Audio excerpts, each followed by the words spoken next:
He didn't even know what he was looking at. David stepped out of his car and time stopped.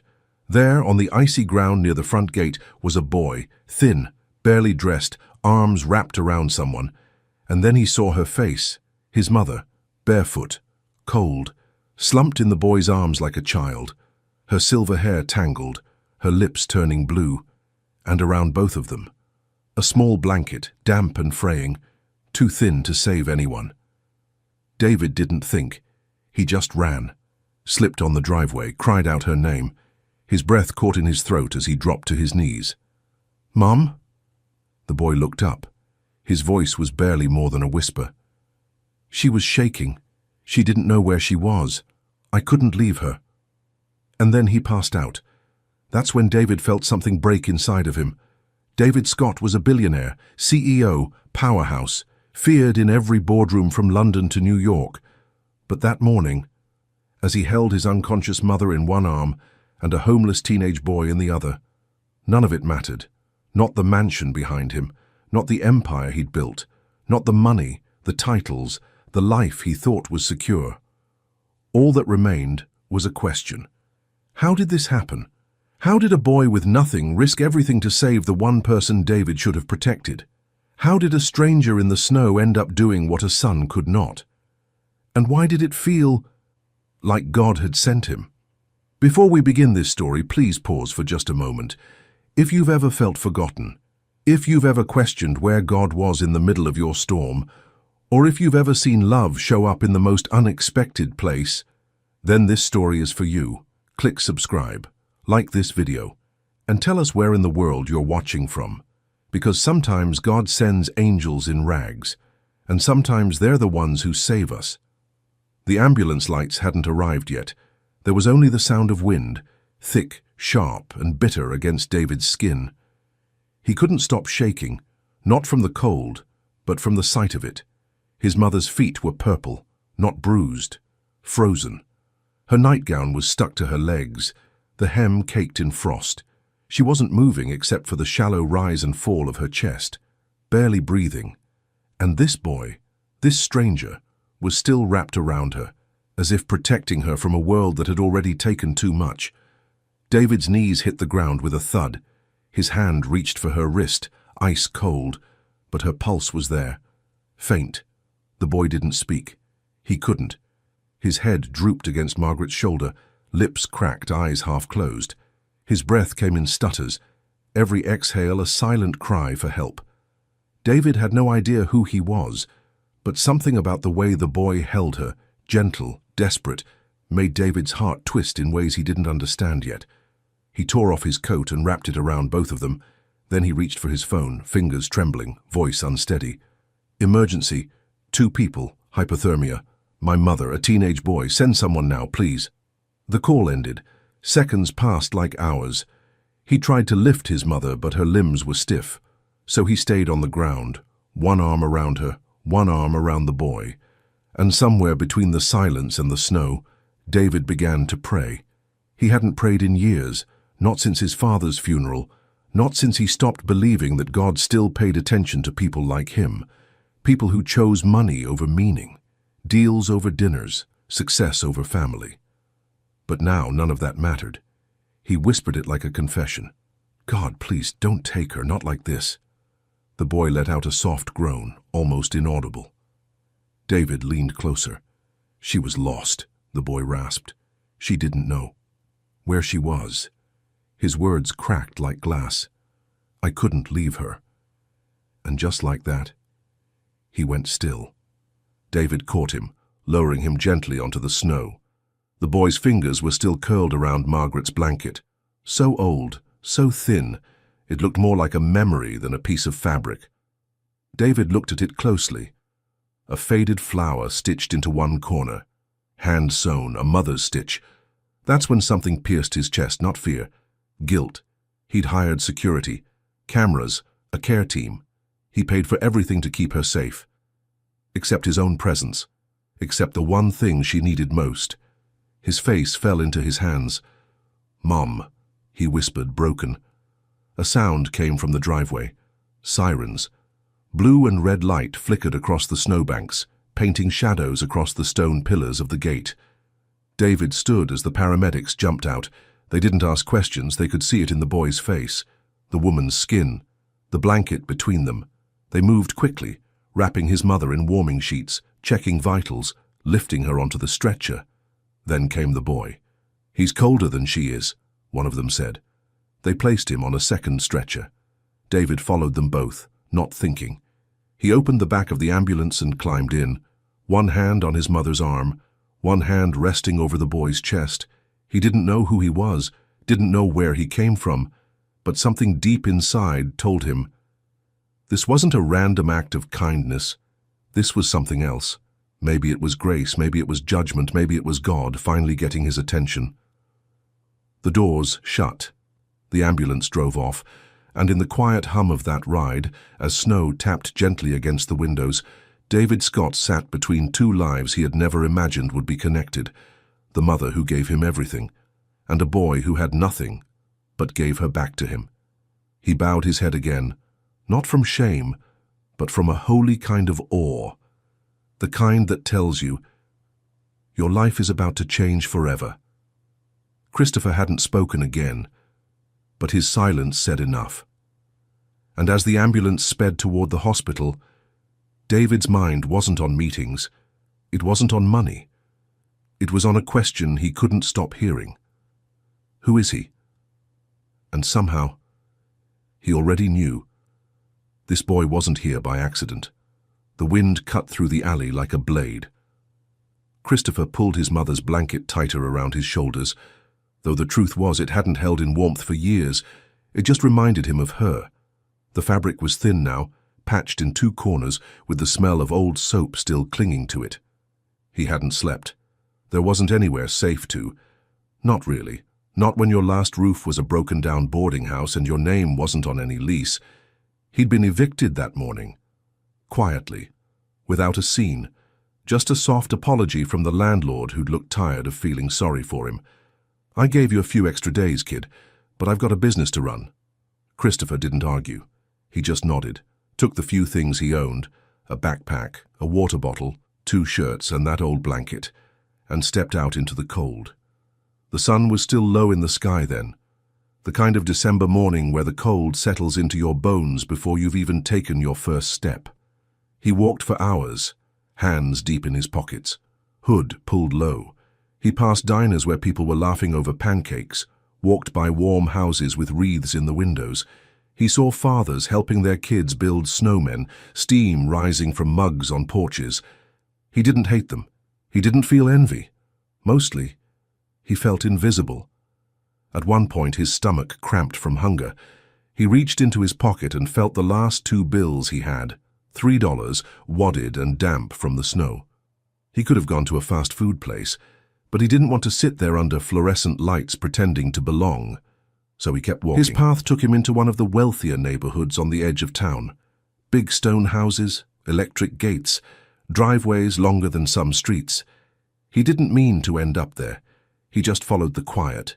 And then he heard something, a sound carried faintly on the wind, crying, fragile, frightened. He stopped. It came again, a woman's voice, lost, disoriented. He followed it down a narrow path between 2 hedges toward the side gate of a large estate. And there she was, an elderly woman, standing in the snow. Her nightgown clung to her thin frame. Her hands trembled around a photo frame. The glass cracked. She was barefoot. "Ma'am?" Christopher called out gently. She didn't respond, just looked past him like she wasn't fully there. "I have to catch the train," she whispered. "James is waiting. I'm late." Her eyes were cloudy, darting left and right, searching a world only she could see. Christopher moved slowly toward her, keeping his voice low. "What's your name?" "Margaret," she said after a pause. "I think." He stepped closer. She didn't flinch, but she looked so small, so fragile, like the wrong gust of wind might blow her over. "You're cold," he said softly. "Let me help you." She nodded, almost like a child being told it was time to go home. He took off his jacket and draped it around her shoulders. Then he unwrapped the blanket from his own body and held it over both of them. "Where do you live, Margaret?" She looked around, lost. "Somewhere close, I think. But it doesn't feel right. Nothing feels right." He thought about calling someone. But who? He had no phone.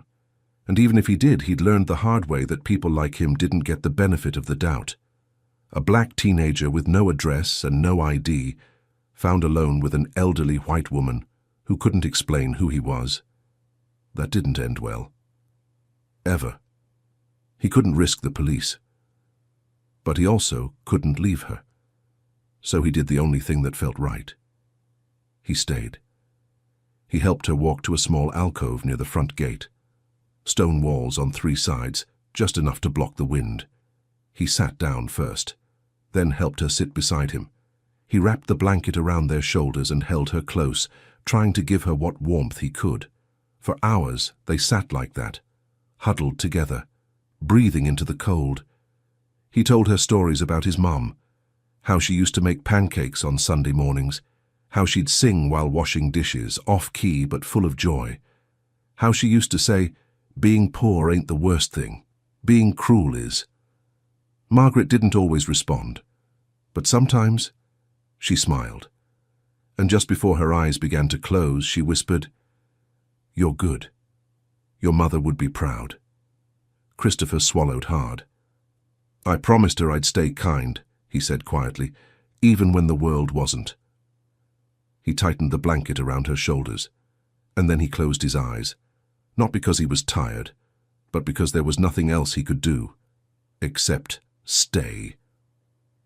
Snow fell quietly around them, covering the blanket, the alcove, the photo frame in her hands. And in the silence between them, something holy was happening, though no one else saw it yet. God had already begun the rescue. The snow didn't stop. It fell heavy now, thick and fast, brushing against Christopher's face like icy fingers. He blinked it away, but his eyelashes were starting to freeze. Margaret had stopped speaking. She was curled against him in the alcove, her body growing stiller by the minute, her breath shallow, her hands limp. He'd wrapped the blanket around both of them as tightly as he could, tucking it under her legs, under her back. Still, she shivered. He'd never been this cold before, not even on the nights he'd slept behind church buildings or in alleyways between dumpsters. Not even when he'd spent a week on the roof of a bus stop, trying to stay off the streets after the shelter closed down. This was different, because now it wasn't just his body shutting down, it was hers. He leaned in closer, pressing his chest against her back, trying to shield her with what little strength he had left. His own jacket had stopped helping hours ago. The lining was torn, the zipper broken, but he didn't care. He didn't need it. She did. He looked down at her face. There was snow in her hair. Her skin had turned pale, almost translucent, and for a moment, he panicked. "Margaret?" No answer. He shook her gently. "Margaret, hey, you still with me?" A pause, a breath. Then, "I'm just tired," she whispered. Her voice sounded far away, smaller, like a child's. He pressed his forehead against the side of her head. "You gotta stay awake, okay? Just a little longer." She didn't reply. He searched the street again. Nothing. No lights, no sound, no movement. He hadn't seen a single car pass since they sat down. It was like the world had closed its eyes. He whispered to her again, "Tell me something, anything, a memory. Your son, what's he like?" Margaret stirred. Her lips moved slowly. "David, he had curly hair, just like his father. Always wanted to climb things." Christopher smiled softly. "That's good. Keep going." "He used to sing to me," she murmured. "When he was small, before the world got too loud." Then she was quiet again. Christopher clenched his jaw. The cold was making it hard to think now. He could feel his fingers going numb, his toes too. The kind of numb that wasn't normal, the kind that made you worry if they'd come back. He thought about leaving, just for a minute, to find help, knock on a door, bang on a window. But every time he started to shift away, Margaret whimpered, and every time she did, his chest ached. He couldn't leave her. She was someone's mother. She was his mother, in a way that only made sense in moments like this.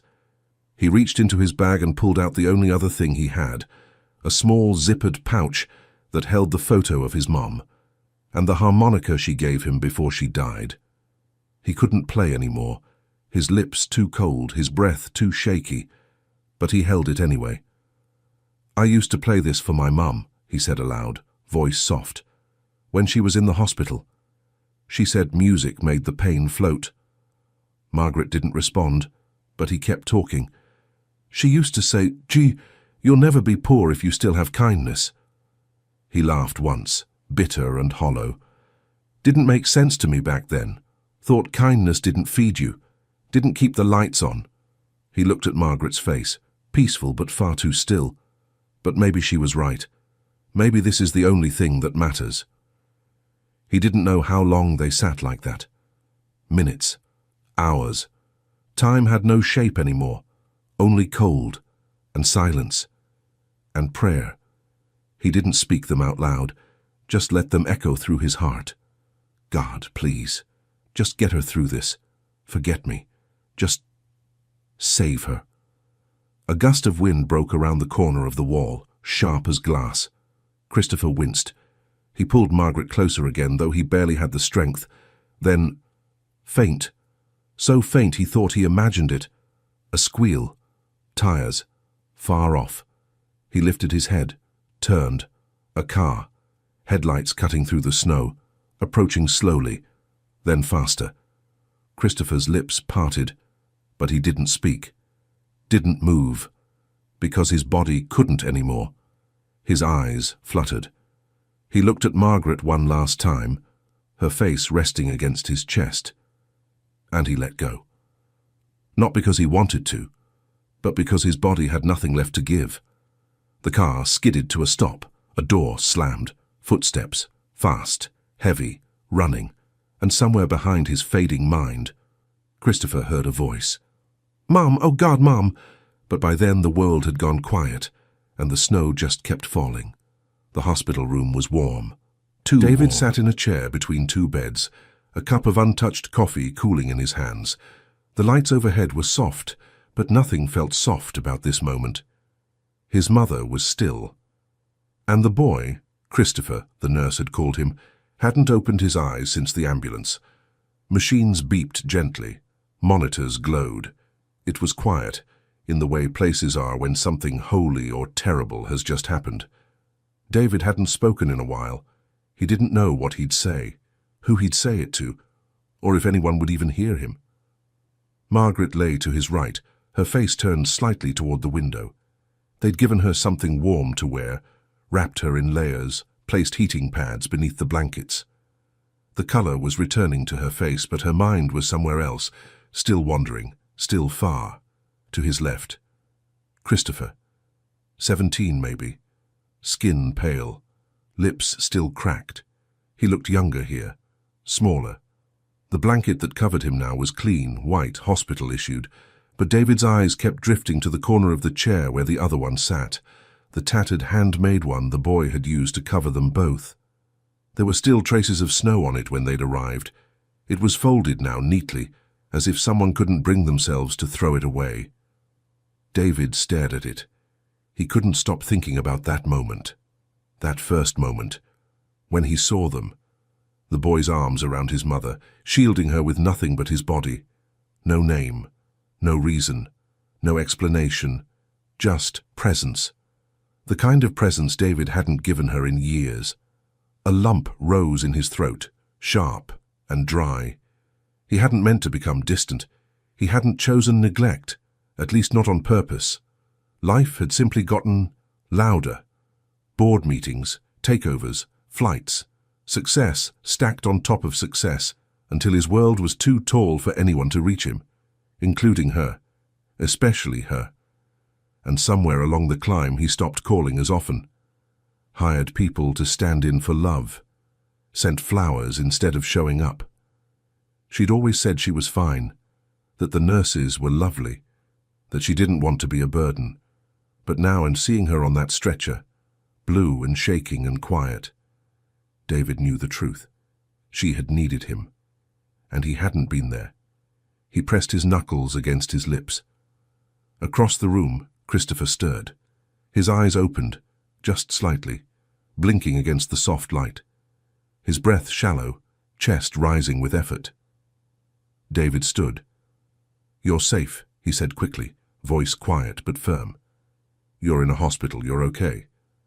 The boy didn't speak, just looked around, confused. Then his eyes fell on Margaret, lying motionless in the next bed. His face shifted.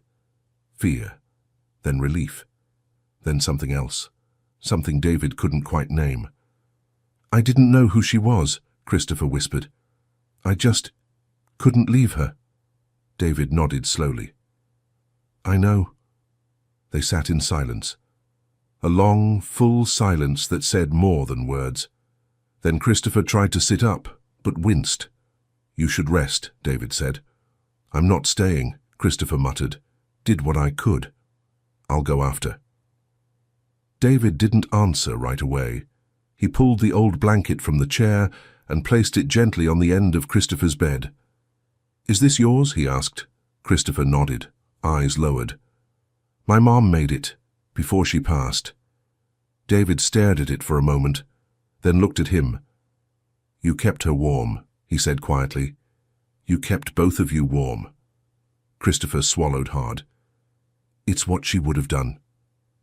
David didn't know what to say to that, but something in him cracked, not all at once, not loudly, just enough to let a little light in. He turned back toward the window, arms folded. "Don't leave yet," he said finally. "Please." "Why?" David's voice dropped to almost a whisper. "Because I don't think this is over." Christopher didn't respond, but he didn't argue either. And as the quiet settled in again, two men sat in silence, one burdened by what he'd missed, the other unsure why he'd been called to step in. And between them, a woman sleeping beneath hospital sheets, whose life had just changed both of theirs. The car ride home was quiet, not cold, not tense, just quiet, like something fragile had entered the space between them, and neither man knew how to hold it yet. Christopher sat in the back seat, staring out the window. David didn't say much. He just drove, eyes fixed on the snow-covered road ahead, one hand on the wheel, one hand resting near the old blanket folded on the passenger seat. The same blanket Christopher had carried like a second skin, the same one he'd used to save a woman he didn't know. The silence stretched. As they pulled through the estate gates, something in David's chest shifted. He'd passed through those gates 1,000 times, but this time felt different. Not because of who was inside, but because of who was coming in. He parked near the side entrance. The snow had finally stopped, but the ground still crunched beneath their shoes. Christopher hesitated when he stepped out. His eyes flicked upward toward the house, then toward the edges of the property, then toward the horizon, as if deciding whether to stay or run. David noticed. "You're not a prisoner," he said, voice low. "You don't have to stay, but I'd like you to." Christopher didn't answer right away. "I don't belong here," he said. David paused, then gestured to a smaller path behind the house, toward the guest house tucked into the trees. "Come in for the night," he offered. "Get warm, rest. That's all." Christopher looked at him for a long moment, then nodded. The guest house was quiet, a soft two-bedroom cottage used mostly for business guests or distant family. Clean, private, simple. David unlocked the door, stepped inside first, and flicked on the lights. "I'll send up some food. There's a shower. Extra clothes in the closet. Probably too big, but better than hospital gowns." Christopher stood in the doorway, not moving. "Why are you doing this?" he asked. David turned to face him. "Because you saved my mother's life." "I didn't do it for anything. I know." Silence. "But that doesn't mean you don't deserve something," David said. "You matter, son." Christopher flinched slightly at the word. Son. He hadn't heard it in a while, not in a way that meant anything. He looked down, his voice quieter now. "People only let me stay when they want something." David shook his head. I don't want anything. He reached into his coat pocket, pulled out the folded blanket and placed it on the couch gently, like something sacred. Your mother made this? He asked. Christopher nodded once. She used to say. He paused, then finished, barely audible. Even if the world forgets you, God won't. David sat down slowly across from him. I think she was right. The silence settled again, but this time it wasn't heavy. It was full. David stood. I'll give you some space, he said. You've had enough eyes on you for one day. Christopher didn't move. He just stood there in the doorway, one hand on the doorknob, one foot still outside, and then, slowly, he stepped in. He closed the door behind him, not with certainty, but with a kind of surrender, the kind that says, maybe just for tonight I don't have to run. David watched him for a moment longer, then turned to leave. Before he reached the door, he stopped. Thank you, Christopher. Christopher didn't say anything, didn't need to. That night in the quiet of the guest house, Christopher sat on the edge of the bed, blanket in his hands, unsure if he was still dreaming. And in the silence, David stood alone in the hallway outside, one man wondering if he could give someone a home, the other wondering if he could ever belong to one again. It had been 2 weeks since the storm. The snow had melted off the trees. The air was still cold, but calmer now. There was sun most days, the kind that didn't bring warmth, but reminded you it might come back. Christopher hadn't left the guest house. David hadn't asked him to. There were fresh clothes in the drawers, food on the counter. Tutors came by once just to test the waters. No one pushed, no one pressured. But every morning, Margaret would ask the same question from her armchair by the window. Is he still here? And when David said yes, her face softened. He's a good boy, she'd whisper, then go back to staring at the wind chimes. Christopher helped where he could, quietly. He carried books to Margaret's room, set the table, took the trash out without being asked. He never lingered, never assumed. He moved like someone trying not to wake the house. But David saw him, saw the way he looked at the photos in the hallway, the way he paused before entering a room, like he was waiting for someone to tell him he didn't belong there. And it broke something in David, slowly. So one afternoon, he knocked on the guest house door and stepped inside with 2 mugs of coffee. Christopher was seated on the floor, hunched over a notebook. Working on something? David asked. Christopher shrugged. Just writing. David handed him the coffee, sat across from him on the rug. You've been quiet lately. Christopher nodded. David waited. I don't know how to be here, Christopher finally said. David studied him. You're already here. I mean, I don't know how to accept it. There it was, the confession under every quiet gesture. David set his mug down. This isn't charity, he said gently. It's not a favor. I brought you here because I wanted you here. Christopher looked away. I'm not used to people wanting me anywhere. David leaned back. My father left when I was 7, he said. I never really forgave him for it, not even after he died. Christopher looked up. I spent years thinking I had to earn everything. Love, approval, belonging. If I wasn't useful, I wasn't worth keeping. A pause. I think I've done the same thing to other people, including my mom. Christopher stared at the coffee in his hands. The mug had a crack in it. Are you saying I remind you of you? David gave a quiet smile. I'm saying, I see myself in you, and I don't want to make the same mistake again. The silence that followed felt sacred, but it didn't last, because just then the front door opened, fast. David's business partner, Eric, stepped in unannounced. David, I've been calling. We've got 3 properties falling through. Wait. He stopped. His eyes landed on Christopher, the couch, the notebooks, the coffee. This him? Eric asked, lowering his voice. The boy from the papers? David stood slowly. Eric. I just thought he was gone by now, Eric said with a sharp glance. Didn't realize we were running a shelter now. The room fell cold. Christopher's eyes dropped. His body stiffened. "I should go," he said quickly, rising. "No," David said, stepping forward. "You stay." But Christopher was already grabbing his things. He didn't raise his voice. He didn't curse. He just moved like someone who'd been here before, who recognized the change in a room when it stopped being safe. David caught his arm, gently. "You don't have to leave." Christopher looked at him, eyes dark and quiet. "Yes, I do." He stepped past Eric and out the door. David stood there, the air in the room thick with everything that hadn't been said. He could still feel the warmth of the coffee mug in his palm. And somewhere behind him, the old blanket lay folded on the edge of the couch, waiting.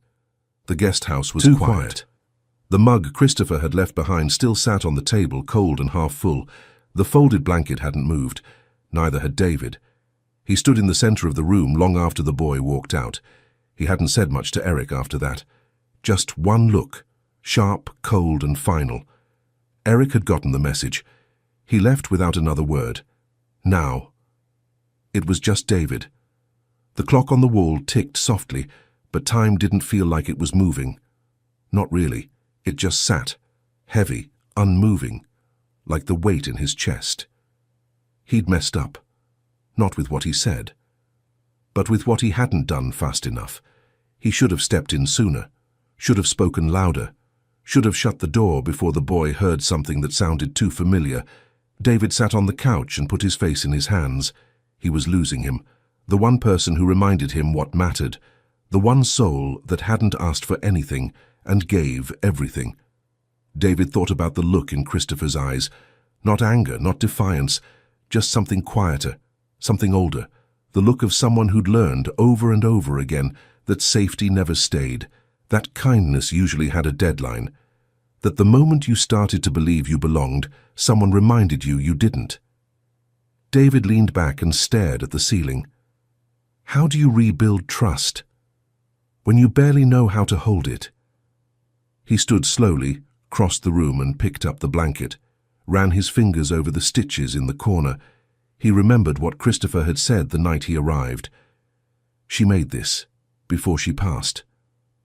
Something about that line stayed with him, not just the grief but the care, the memory sewn into every thread. David folded it carefully, then held it to his chest, and for the first time in years he whispered something that sounded like a prayer. Later that evening the estate was quiet. Margaret sat near the window, holding a cup of tea with both hands. Her eyes were clearer today, not fully lucid, but closer. David sat across from her. Neither of them spoke for a while. Then she looked up. "Where's the boy?" she asked softly. David looked down. "He left." Margaret didn't respond at first. "He shouldn't have," she said. David nodded once. "I know." She took a slow sip of tea. "He reminds me of James," she said quietly. David looked at her, surprised. "Dad?" She nodded. He had that same look, like the world hadn't been kind to him, but he hadn't let it change his heart. David swallowed. "I think he's sleeping on the street again," he said, barely above a whisper. Margaret reached across the table and touched his hand. "Then go find him." David looked into her eyes. "You think he'll want to come back?" Her voice didn't waver. "He doesn't need to want to. He needs to know someone still sees him." That night, David drove slowly through the streets of town. He didn't know where to look. Christopher didn't have a phone. No last name. No place. He passed the diner on 8th, the shelter gate near the train tracks, the alley behind the church where the Christmas decorations were still up. Nothing. Then, just past the bridge, he saw a shape curled on a bench. A figure wrapped in a too-thin jacket, knees tucked to chest, head down. David pulled over, stepped out. His footsteps were loud on the frozen pavement. Christopher didn't move. David knelt beside him, quietly. He didn't speak at first, just placed the blanket, folded warm, across the boy's back. Christopher stirred, blinking slowly, but didn't sit up. David spoke, voice low. "I didn't bring you into that house to fix you. I brought you in because you showed me something I'd forgotten, and I'm not letting you walk away without knowing that." Silence. Then Christopher whispered, "I didn't mean to stay. I just didn't want to leave yet." David's voice broke a little. "Then don't." They sat there on the bench for a long time, no promises, just two people in the cold, one who had lost too much, and one finally learning how to hold something that stayed. The house was quiet again, but this time it wasn't empty. It was full of something softer. Christopher had been back for a week. He still didn't say much, still kept to himself. But now, when David asked him to join for dinner, he said yes. When Margaret called for him, he came, helped her with her slippers, held her arm as she walked through the garden. Some mornings David would wake early, glance out the window and see Christopher on the porch, knees drawn up, blanket over his shoulders, just watching the sun rise. Something about the way he sat reminded David of his younger self, always halfway out the door just in case love turned cold. But the air had shifted between them. The silence was no longer filled with fear. It was filled with learning how to stay. The night of the gala arrived quietly. It wasn't flashy, David had insisted. Just a warm evening at the estate. Candles, music, friends, families, supporters. The Margaret Scott Foundation for Homeless Youth was being introduced to the world. Christopher had helped design the logo. He didn't ask for credit, but David told the team to place his name at the bottom of every flyer. Youth Advisor, Christopher James. He hadn't told Christopher yet. He wanted him to see it for the first time when he walked in. That evening, Margaret sat in her wheelchair by the fireplace, wearing a soft blue shawl and a small string of pearls. David bent down beside her, straightened the blanket across her knees. "You okay, Mom?" She nodded slowly. "Do they know about the boy?" she asked. David smiled. "Tonight they will." Guests arrived in waves, handshakes, stories, warm hugs. But through it all, David's eyes kept drifting to the entryway, waiting for one person. Then he saw him, Christopher, wearing a dark sweater, hair combed, nervous. He paused in the doorway, unsure. David stepped forward, offering a quiet nod, not beckoning, not demanding. Just an open door. Christopher stepped in. The room felt warmer. Margaret smiled when she saw him, reached for his hand. "You look like someone I used to love," she whispered. "You still do," he said, kneeling beside her. David took the mic later that night. The lights dimmed. The crowd hushed. And for the first time, he told the story publicly. About the night his mother nearly died. About the gates left open.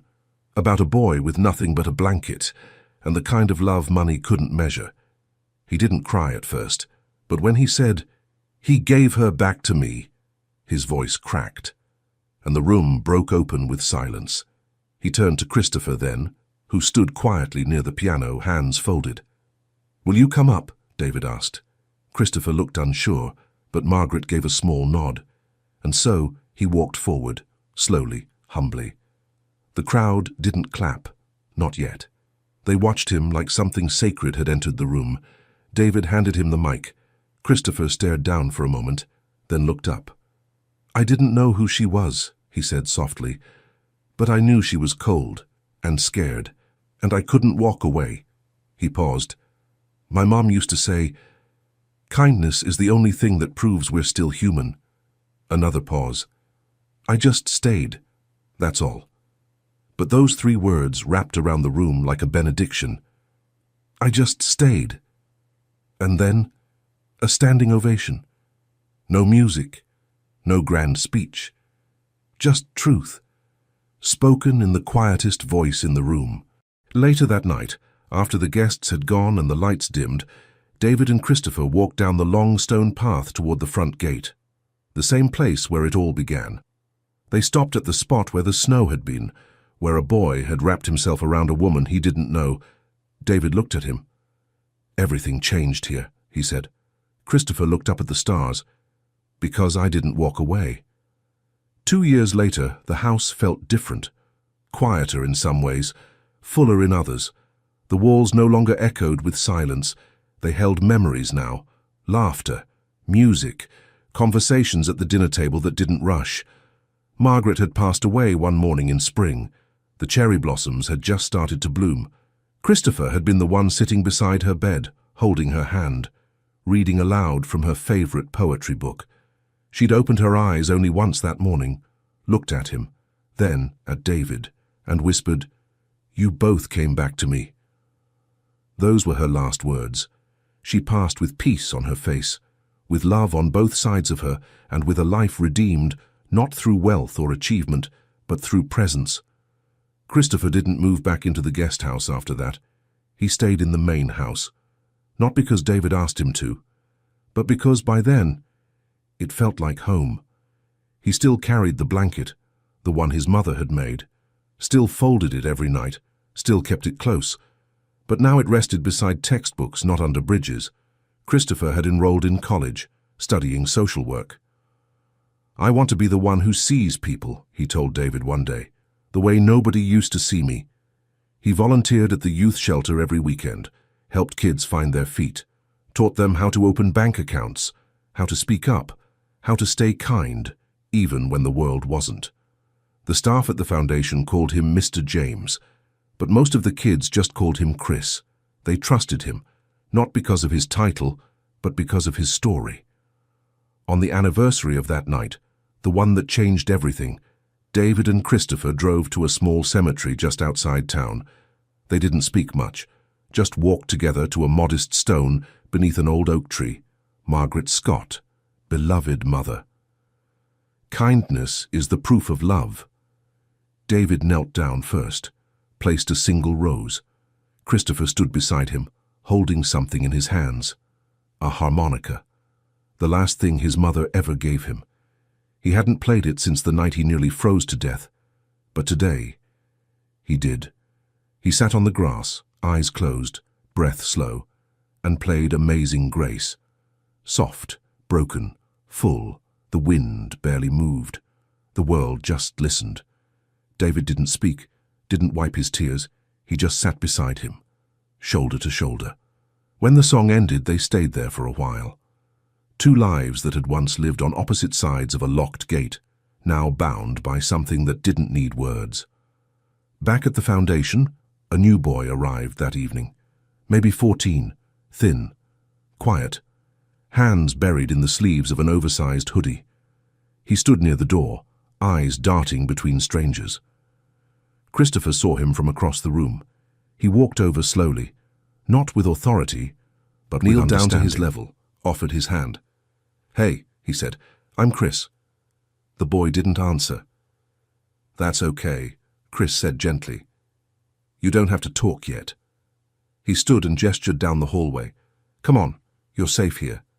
The boy hesitated, then followed. Some stories begin with a miracle.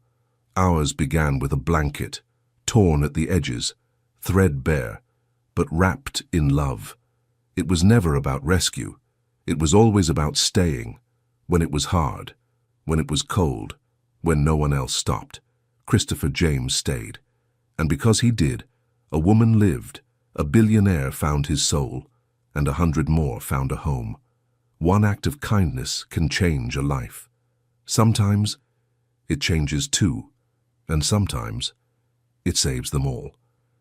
And if this story touched something in you, if it reminded you that kindness still matters, that broken people can become blessings, and that love still finds its way home, then stay with us. Here at Elevated Heart Stories, we don't just tell stories, we share moments that lift the soul. Stories that remind us of God's hand in the quiet places, of people who chose to stay when it would have been easier to walk away. So if your heart is still beating a little heavier than usual, if something inside you whispered, "Don't forget this," subscribe, like this video, and tell us in the comments where in the world you're watching from. Because maybe, just maybe, you've been the one who stayed, or you're still waiting for someone who will. We're honored to have you here. Until next time, this is Elevated Heart Stories, where love still lives and hope never leaves the room. They broke free from their father's hands and ran. The little girls who hadn't smiled or spoken in 18 months suddenly running, laughing, down a Manhattan sidewalk toward a homeless woman they'd never met. Their father stood there, frozen in shock, watching them throw themselves into her arms. Because for a year and a half, those girls hadn't touched anyone. Not since the day their mother died. What he didn't know was that this moment, this impossible moment, was about to change everything. It was a Tuesday afternoon in October. The city was loud, people rushing everywhere, car horns blaring, the usual chaos of Manhattan. And there he was, Andrew Smith, walking 3 silent little girls to another doctor's appointment, another specialist who probably wouldn't help, another failure waiting to happen. Lily, Chloe, and Ella, his daughters, 5 years old, triplets. For 18 months, they hadn't said a word, hadn't cried, hadn't laughed, not since their mother Sarah died in that car accident on the FDR Drive. Andrew had tried everything, every doctor, every kind of therapy, spent money most people would never see in a lifetime, Yale psychologists, specialists from Johns Hopkins, a clinic in Switzerland that cost $50,000 a week, but nothing worked. The girls just stared, walked when you moved them, ate when you fed them, but they weren't really there. It was like watching 3 little lights go out, one by one, and not being able to turn them back on. He was losing them, and he knew it, and that knowledge was crushing him. That afternoon, they passed a woman sitting on the sidewalk near 73rd Street, homeless, older, worn jacket, quiet. Her name was Josephine. She looked up at the girls and smiled, just smiled, nothing more. And something impossible happened. Lily blinked, really blinked, like she was waking up. Chloe turned her head. Ella's hand twitched. Andrew's heart stopped. He looked back over his shoulder. The girls were looking back too, actually looking, present. The next day, he walked the same route on purpose. Josephine was there. She smiled again. And the girls smiled back. Smiled, for the first time in a year and a half. On the 3rd day, they ran. Just broke free from his hands and ran straight to her, laughing, actually laughing for the first time since Sarah died. Andrew collapsed on the curb right there on 5th Avenue, sobbing like a child, while strangers walked past annoyed, because his daughters were alive again. Before we begin, like this video, subscribe, and tell me where in the world you're watching from, because this story will remind you that sometimes God sends the answer in the form of the person everyone else walks past. That grace doesn't always arrive the way we expect it, and that miracles are still real. Let's continue. Andrew sat on that curb for what felt like forever, watching his daughters hold on to this stranger like she was the only safe place left in the world. People kept walking past. A woman in a business suit nearly stepped on his hand. Someone muttered something about blocking the sidewalk, but he couldn't move, couldn't process what he was seeing. Josephine was holding all 3 girls, rocking them gently, humming something soft under her breath. The girls had their faces buried in her jacket, and they were making sounds, little happy sounds, he hadn't heard since Sarah was alive.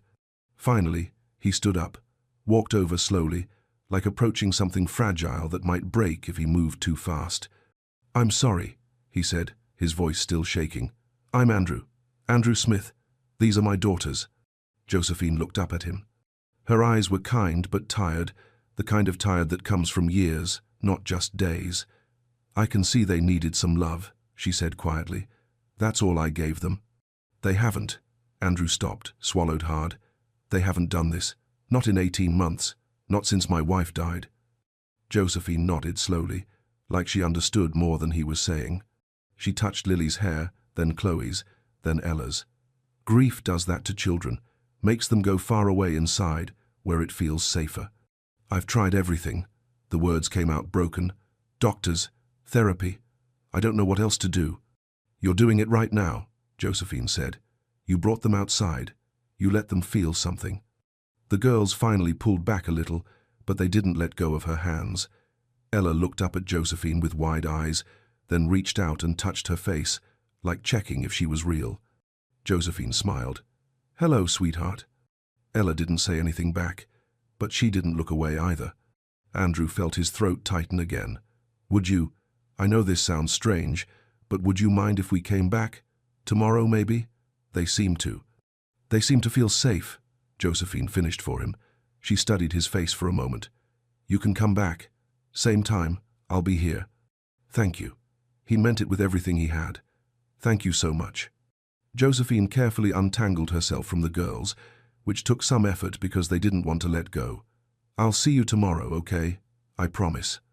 Chloe made a soft sound, almost like a whimper.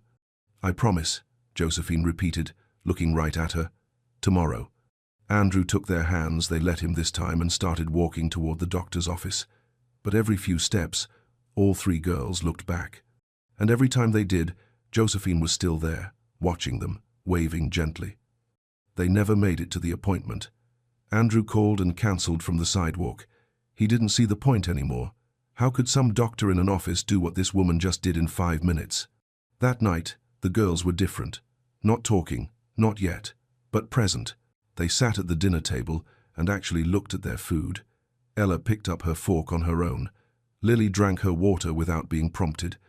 Margaret, the housekeeper, noticed immediately. Mr. Smith, she said quietly, standing in the kitchen doorway. What happened today? Andrew looked at his daughters, then back at Margaret. I don't know, but I think we might have found something. Found what? Hope, he said. I think we found hope.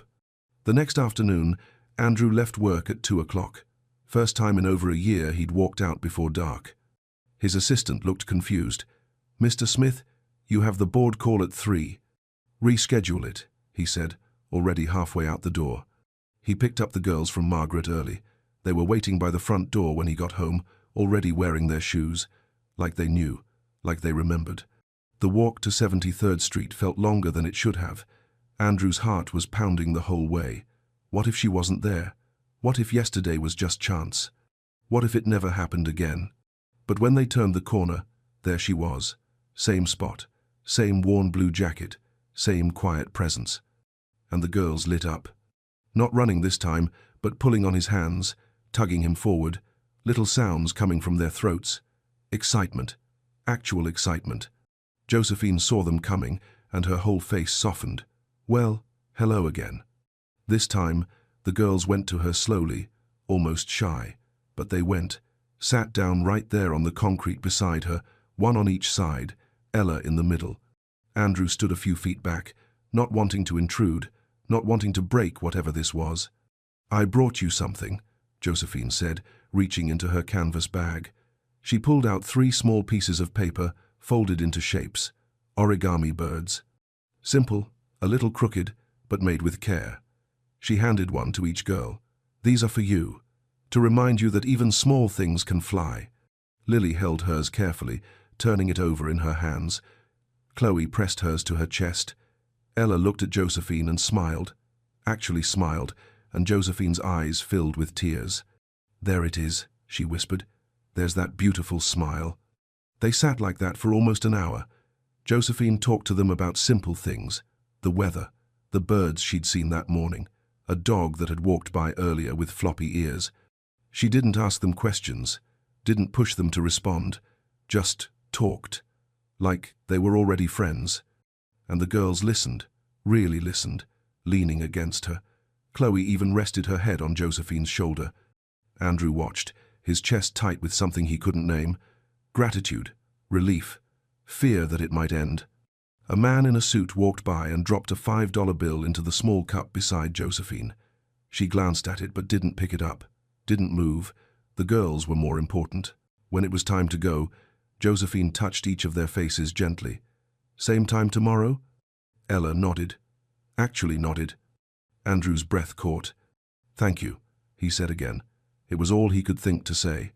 Don't thank me yet, Josephine said softly, looking up at him. We're just getting started. Walking home, Lily reached up and held Andrew's hand tighter than she had in months. Not limp, not lifeless, holding on. That night, for the first time since Sarah died, Andrew didn't pour himself a drink after the girls went to bed. He didn't need to run anymore. He sat in the living room, holding one of the origami birds Ella had left on the table, and let himself feel something he'd almost forgotten. Hope.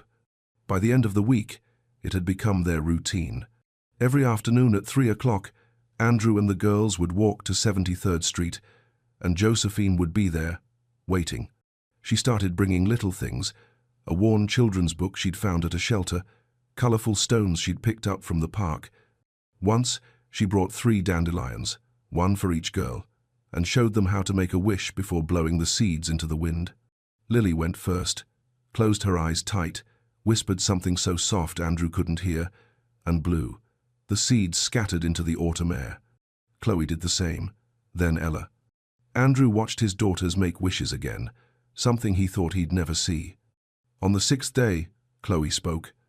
It was just one word, Jo, short for Josephine, but it was a word, a real word, from her mouth, her voice. Josephine's hand flew to her chest. Andrew had to turn away so they wouldn't see him crying. The next day, Ella said it too, Jo, then Lily, Jo. They had a name for her now, a name they chose. Andrew started staying longer each visit, sitting on the curb beside them, listening to Josephine's stories about growing up in the Bronx, about her late husband who used to sing to her, about the daughter she'd lost. One afternoon, she pulled out the photo she always carried, a young woman with kind eyes and a bright smile. "This is Grace," she said quietly. "My daughter. She struggled, with pain I couldn't fix, and one day she was just gone." Andrew looked at the photo, then at Josephine. "I'm so sorry." "Me too." She tucked the photo back into her bag. "But your girls, they've given me something to hold on to again, a reason to wake up smiling." Andrew felt something crack open inside him. This woman had nothing, lived in shelters, survived on spare change, and somehow she was the one giving. That night, lying in bed, Andrew couldn't stop thinking. Josephine shouldn't be on that street. She shouldn't be sleeping in shelters. Not when she was doing what 50 doctors couldn't do. Not when she was bringing his daughters back to life. He could fix this. He could help her, give her stability, security, a home. It made perfect sense. The next afternoon, after the girls had been sitting with Josephine for an hour, after they'd laughed at a story she told about a pigeon stealing someone's sandwich, Andrew asked Margaret to take the girls for ice cream down the block. "Just for a few minutes," he said. The girls hesitated, but Josephine smiled. "Go on, sweethearts. I'll be right here." When they were gone, Andrew sat down beside her. "Josephine, I need to talk to you about something." She looked at him, her expression unreadable. "What you're doing for my daughters, it's a miracle. I don't know how else to say it. You've given them back to me." He paused, choosing his words carefully. "I want to hire you, officially, $10,000 a month, health insurance. I'll find you an apartment, cover your rent, all your expenses. You won't have to sleep in shelters anymore. You won't have to—" "Stop." Her voice was quiet but firm. Andrew blinked. "I'm trying to help." "No." Josephine stood up, slowly, her joints stiff. "You're trying to buy me." "That's not. You think you can put a price on what those girls need." Her eyes weren't angry. They were sad, disappointed. "I came to them with love, Mr. Smith, not because someone was going to pay me. I don't want your money. I don't want to be another person on your payroll." "Josephine, please. You're trying to turn Grace into a transaction." She gathered her bag, her hands shaking slightly. "And that's exactly what's wrong.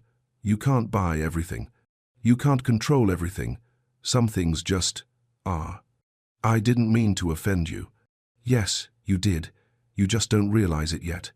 She looked toward where the girls had gone, her expression softening for a moment, then breaking. "Tell them, I'm sorry." "Wait." But she was already walking away, her cart rattling behind her, disappearing into the crowd.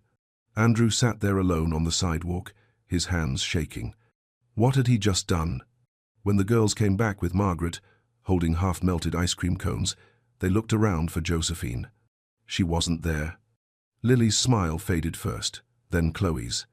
Ella dropped her cone on the sidewalk. "Where's Jo?" Chloe's voice was small, confused. Andrew opened his mouth, but nothing came out. What could he say? That he'd ruined it? That he'd treated her like a problem to solve instead of a person? "She had to go," he finally managed. She'll be back." But even as he said it, he knew it was a lie. Ella started making a sound, low at first, then louder. Not words, just pain, raw and unfiltered. Then Lily started. Then Chloe. And then they were crying, actually crying, real tears for the first time in over a year, streaming down their faces as they stood there on the sidewalk, looking at the empty spot where Josephine used to sit. People stopped to stare. A woman asked if they were okay. Andrew barely heard her. He knelt down, tried to pull his daughters close, but they pushed him away. Actually pushed him, stepped back like they didn't want him touching them. That hurt worse than anything. Margaret took over, gentle but firm, gathering the girls and guiding them toward home. Andrew followed behind, numb, watching his daughters cry for someone who wasn't him. That night, they went silent again. Worse than before, because now they knew what they were missing. Now they'd tasted hope and had it taken away. They wouldn't eat dinner, wouldn't look at him. Just sat in their room staring at the origami birds Josephine had made, holding them like they might disappear too. Andrew stood in the doorway watching them, his chest hollow. Around 10, he went to his study and sat on the floor with his back against the desk. The room was dark, except for the city lights coming through the window. He didn't hear Margaret come in, didn't realize she was there until she spoke. "What did you do, Mr. Smith?" Her voice wasn't harsh, just tired, disappointed. "I tried to help her," Andrew said, his voice flat. "I offered her money, a place to live, security." Margaret was quiet for a long moment. Then she sat down beside him on the floor, which was something she'd never done in all the years she'd worked for him. "You insulted her," she said softly. "I was trying to—" "You treated her like a service you could purchase." Margaret looked at him, and her eyes were sad. "Josephine doesn't want to be your employee, Mr. Smith. She wants to be your friend, your family. You took something pure, something real, and you tried to put a price tag on it." Andrew stared at his hands. "That woman has nothing," Margaret continued. "Nothing but her dignity, and you tried to buy that too. I didn't mean—" "You did, because that's all you know. Buy the best doctors, buy the best therapy, buy a solution. But love doesn't work that way. Grace doesn't work that way." She paused. "Your wife would be ashamed of what you did today." That broke him. Andrew put his face in his hands and cried. Not the quiet tears he'd cried before. This was deeper, shaking his whole body, because Margaret was right, about all of it. He'd spent 18 months trying to buy his way out of grief, trying to fix his daughters like they were a business problem. And the one person who actually reached them, who loved them without wanting anything he treated like hired help. "How do I fix this?" he whispered. Margaret stood up slowly. "Not with your wallet, Mr. Smith. You're going to have to do something you haven't done in a very long time." "What?" "Humble yourself. Get on your knees if you have to, and ask for forgiveness." Andrew didn't sleep that night. He sat in the girls' room watching them. They'd finally fallen asleep, but their faces were still tight, even in rest, little fists clutching those paper birds. Around 3 in the morning, he made a decision. The next day, he cancelled everything, every meeting, every call, every commitment. "Tell them I'm unavailable," he told his assistant. "Indefinitely." She looked shocked. Andrew Smith didn't cancel things. He lived for work. But not anymore. He started searching that morning, went back to 73rd Street first. Josephine wasn't there. Asked the bodega owner on the corner if he'd seen her. "The lady with the cart? Nah, man, not today." Andrew walked 10 blocks, checking every corner, every alley. Nothing. He thought about what Margaret had said, that Josephine lived in shelters, so he started calling them, made a list, wrote down addresses. By noon, he'd been to 3 different shelters in Midtown. No one had seen her. At the 4th one, a woman at the front desk recognized her name. "Josephine Baker? Yeah, I know her. Sweet lady. But she hasn't been here in a couple days." "Where else does she stay?" The woman hesitated. "I'm not supposed to." "Please." Andrew's voice cracked. "I hurt her. I need to apologize. I need to make this right." Something in his face must have convinced her. She wrote down 2 more addresses. Try Holy Apostles, or maybe Covenant House in Hell's Kitchen. Andrew thanked her and kept going. It took 2 days. 2 full days of searching, calling, walking through neighborhoods he'd never been to, places his money had kept him away from his whole life. He saw things he'd never noticed before, people sleeping in subway stations, families waiting in line for food, children with worn-out shoes. and he realized how blind he'd been. On the third day, someone at a soup kitchen said, "Try the community room at Covenant House. She likes to read there in the afternoons." Andrew's heart was pounding as he walked through the doors. The community room was modest, clean but worn, people sitting at tables, reading, talking quietly, and there, in the corner by a window, was Josephine. She was reading a paperback, her canvas bag beside her chair. Andrew walked over slowly. His hands were shaking. She looked up, saw him. Her expression didn't change. "Josephine," he said quietly, "I need to talk to you. I don't think—" He dropped to his knees, right there in front of everyone. People stopped talking, turned to look. "Please," Andrew said, his voice breaking. "Please just listen." Josephine stared at him, her book forgotten in her lap. "I was wrong." The words came out raw, honest, completely wrong. "I've spent my whole life believing money solves everything. Build a bigger company, make a bigger deal. But you can't buy love. You can't purchase belonging." He looked up at her, tears on his face. "I treated you like a problem to solve, like something I could hire. And I'm ashamed." Josephine's eyes softened, but she stayed quiet. "My daughters need you," Andrew continued. "Not because I'm paying you, but because you chose to love them, because you saw them when everyone else just walked past." His voice dropped to a whisper. "And I need you. I need to learn what you know, how to love without controlling, how to give without expecting." He took a shaky breath. "I'm not offering you a job, Josephine. I'm asking if you'll be part of our lives, as family, as a friend, not as someone who works for me, just as someone who belongs." The room was completely silent now. Josephine looked at him for a long time, studying his face, his tears, his brokenness. Then she reached down and touched his shoulder. "Get up, Andrew." She used his first name. That small thing felt like grace. He stood, waiting, barely breathing. "I'll come back," she said quietly, "but on one condition." "Anything?" "I'm not staff. I'm not help. I'm family." Her voice was firm but kind. "That means I sit at your table, not in the kitchen. It means the girls call me whatever they want. It means you don't get to control this with contracts or money. Are we clear?"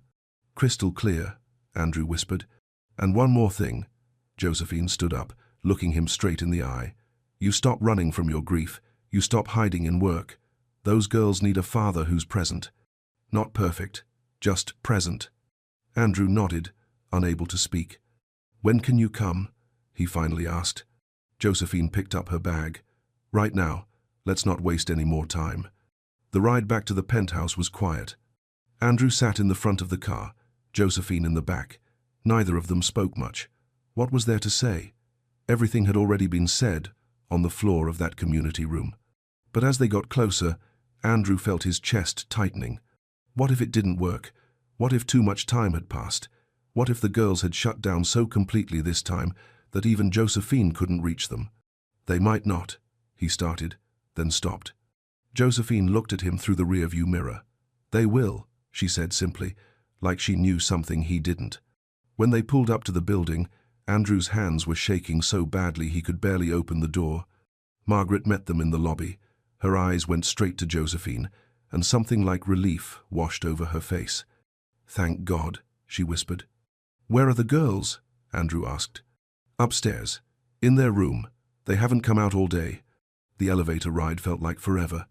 Andrew kept glancing at Josephine, looking for reassurance, but she just stood there, calm and steady, holding her canvas bag.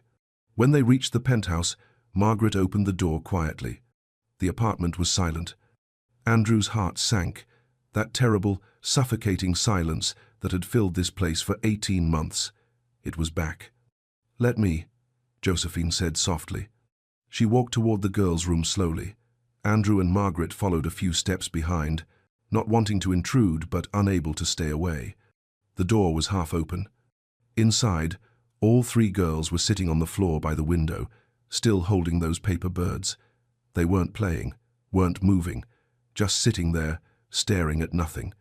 Josephine stepped into the doorway, and Lily saw her first. Time stopped.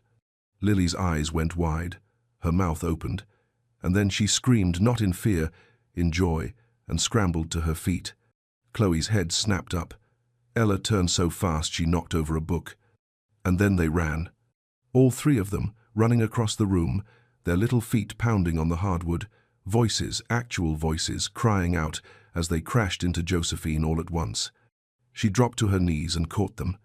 And Lily looked up at her face, tears streaming, and said it. "Josephine, we missed you." Complete sentence, clear, perfect, real. Andrew's legs gave out. He collapsed against the doorframe, his hand over his mouth, trying not to sob out loud. "We missed you so much," Chloe was saying, her words tumbling out fast, like a dam breaking. "Where did you go? Why didn't you come back?" "Don't leave again," Ella begged, her small hands gripping Josephine's jacket. "Please, don't leave again." "I won't, sweetheart. I promise. I'm here now. I'm here." Josephine was crying too, holding all three girls, rocking them gently. "I'm so sorry. I'm so sorry." Margaret stood beside Andrew, her hand on his shoulder, tears running down her face. Andrew couldn't move, couldn't breathe, could barely process what he was hearing. His daughters were speaking. After 18 months of silence, 18 months of emptiness and fear and desperate hope, they were speaking. Josephine looked up at him from the floor, surrounded by his girls, and something passed between them. Understanding, forgiveness, family. "Thank you," Andrew mouthed, but no sound came out. She nodded. She knew. The girls were talking now, all three at once, their words overlapping, incomplete thoughts spilling out like they'd been saving them up for months. "We made pictures for you." Daddy was sad. "Are you staying? Can you stay?" Josephine touched each of their faces, memorizing them, like she couldn't believe this was real either. "I'm staying. If your daddy says it's okay, I'm staying." All three girls turned to look at Andrew. He tried to speak, but his throat was too tight, so he just nodded. Ella ran to him then, actually ran across the room and threw her arms around his waist. "She's back, Daddy. Joe's back." Andrew dropped to his knees and pulled her close, then reached for Lily and Chloe. They came without hesitation. And for the first time since Sarah died, Andrew held his daughters while they cried not empty, silent tears, but real tears, the kind that wash things clean. "I love you," he whispered into their hair.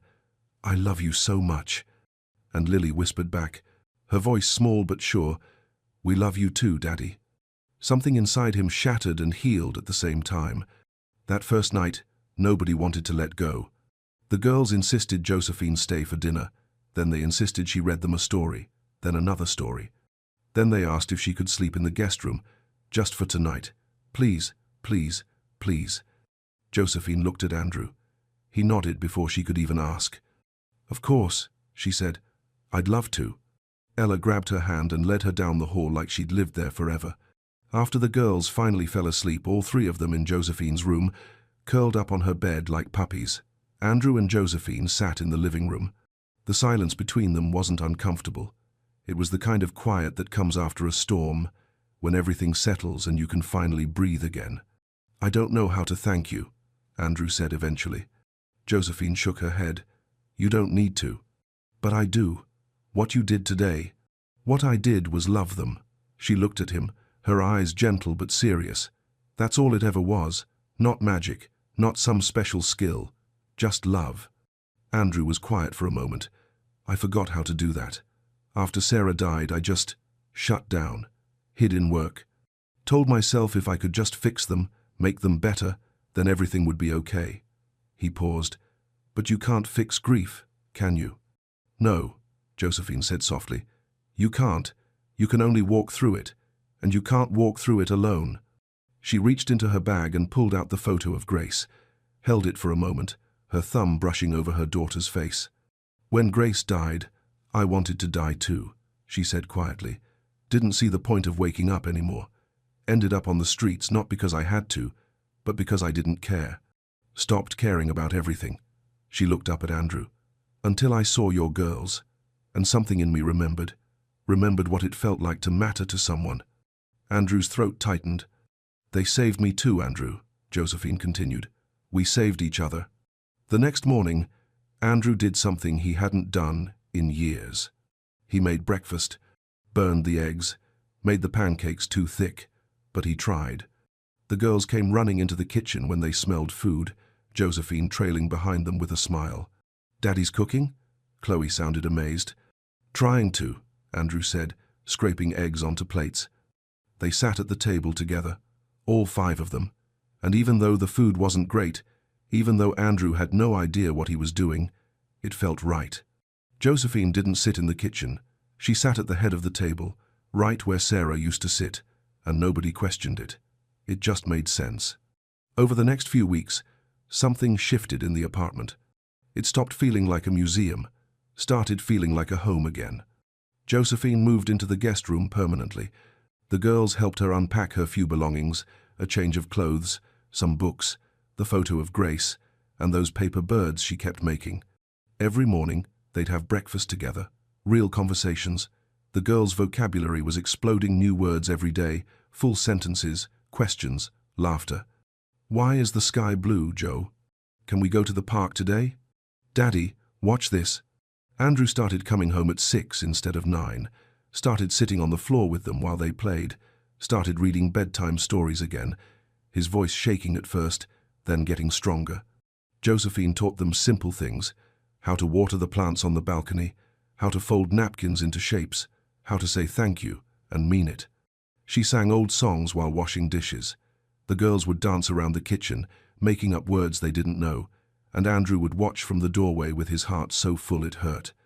One Saturday morning, 3 weeks after Josephine came back, they all went to Central Park. Andrew pushed the girls on the swings. Josephine sat on a bench nearby, watching, her face peaceful in the sunlight. Lily ran over to her, breathless. "Come, push us, Joe, please." And Josephine did, stood behind the swings and pushed each girl gently, their laughter rising into the autumn air. Andrew stood back and watched his family. Not the family he'd had, not the family he'd lost, but the family they'd become. That night, after the girls were asleep, Andrew found Josephine sitting by the window in her room, looking out at the city lights. "What are you thinking about?" he asked from the doorway. She turned, smiled softly. "I was thinking how strange life is, how broken things can become beautiful again if you let them." Andrew nodded. He understood now. Healing doesn't happen in hospitals or therapy offices. It happens in kitchens, in quiet moments, in laughter over burned pancakes. It happens when someone loves you enough to stay. By mid-November, the apartment sounded different. Morning voices, doors opening and closing, footsteps running down the hall, the girls arguing over who got to help Josephine make breakfast. Normal sounds. Life sounds. Andrew would lie in bed some mornings just listening, his chest tight with gratitude. One evening, Lily brought him a drawing, a house with stick figures, 4 of them. She pointed to each one. "That's you, that's me, that's Chloe and Ella." She paused, then pointed to the 4th figure. "And that's Joe. She's family now, right?" Andrew's eyes burned. "Yeah, sweetheart, she's family." Lily nodded, satisfied, and ran off. Later that week, the girls asked about Sarah. They were sitting in the living room, all of them, when Chloe looked up at Andrew and said it. "Where's Mommy?" The question hung in the air. Andrew froze. He'd been dreading this moment, not knowing what to say, how to explain death to 5-year-olds who'd already been through so much. Josephine reached over and squeezed his hand. A silent message: "You can do this." Andrew took a breath. "Mommy's in heaven, baby. She had an accident, and she couldn't stay with us anymore." "Why not?" Ella asked, her voice small. "Sometimes things happen that we can't control, that we can't fix." His voice cracked. "I wish I could bring her back. I wish that every single day." "Does she still love us?" Lily whispered. "Oh, sweetheart." Andrew pulled her close. "She loves you more than anything in the world. She's watching over you, always." "Can she see us?" Chloe asked. "I believe she can," Josephine said gently. "And I think she's so proud of you, all of you." The girls were quiet for a moment, processing. Then Ella said, "I think she sent Joe to us because she knew we needed her."